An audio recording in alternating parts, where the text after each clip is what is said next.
Guys இன்றைக்கி ரொம்பவே டேஸ்ட்டான அவல் கொழுக்கட்டை எப்படி பண்ணுறதுன்னு பார்த்துடலாம். அதுக்கு பவுலில் ஒரு கப் அவல் எடுத்திருக்கேன். அதை நல்லா வாஷ் பண்ணி நல்லா ஊற வச்சு எடுத்துக்கலாம். ஒரு 10 மினிட்ஸ் போல் நான் ஊற வைக்கிறேன். இதை அப்படியே சைடில் வச்சுருங்க.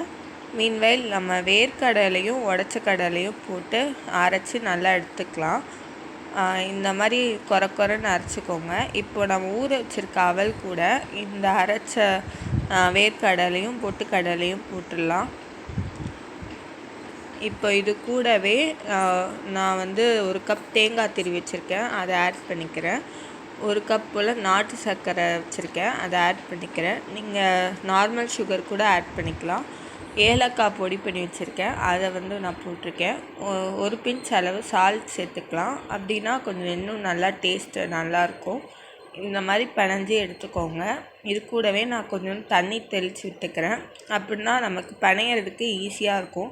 நல்லா கொழுக்கட்டை மாதிரி வரும். ரொம்ப தண்ணி விடாதீங்க. இந்த மாதிரி கொஞ்சமாக தண்ணி விட்டு நல்லா கொழுக்கட்டை மாதிரி பிடிச்சி இட்லி குக்கருக்கு நம்ம மாற்றிடலாம். அவல் ரொம்பவே ஹெல்த்துங்க. நீங்கள் வந்து பிரேக்ஃபாஸ்ட்டுக்கு இதையே நீங்கள் சாப்பிட்லாம். நாங்கள் அவல் வந்து வெறுமனே கூட ஊற வச்சு சாப்பிடுவோம். ஆனால் இது இன்னும் நல்லா டேஸ்ட்டாக இருக்கும். இதில் தேங்காய், பொட்டுக்கடலை, வேர்க்கடலை சேர்றதுனால இன்னும் நல்ல சத்தை கொடுக்கும். வேர்க்கடலைலாம் ரொம்ப ஹெல்த்து. ஸோ அதனால் நீங்கள் இந்த மாதிரி கொழுக்கட்டை மாதிரி செஞ்சு சாப்பிடுங்க. இது 15 மினிட்ஸ் நம்ம இட்லி குக்கரில் வேக வச்சு எடுத்தால் அவ்வளோதாங்க. டேஸ்ட்டான ஒரு அவல் கொழுக்கட்டை ரெடி ஆயிடுச்சு. பசங்களுக்கெல்லாம் ஈவினிங் ஸ்நாக்ஸாக நீங்கள் செஞ்சு கொடுக்கலாம். ரொம்பவே டேஸ்ட்டாக இருக்கும், ஹெல்த்தாக இருக்கும். நீங்கள் ட்ரை பண்ணி பார்த்துட்டு சொல்லுங்கள். கமெண்ட் பண்ணுங்கள், ஷேர் பண்ணுங்கள், சப்ஸ்கிரைப் பண்ணுங்கள். தேங்க்ஸுங்க.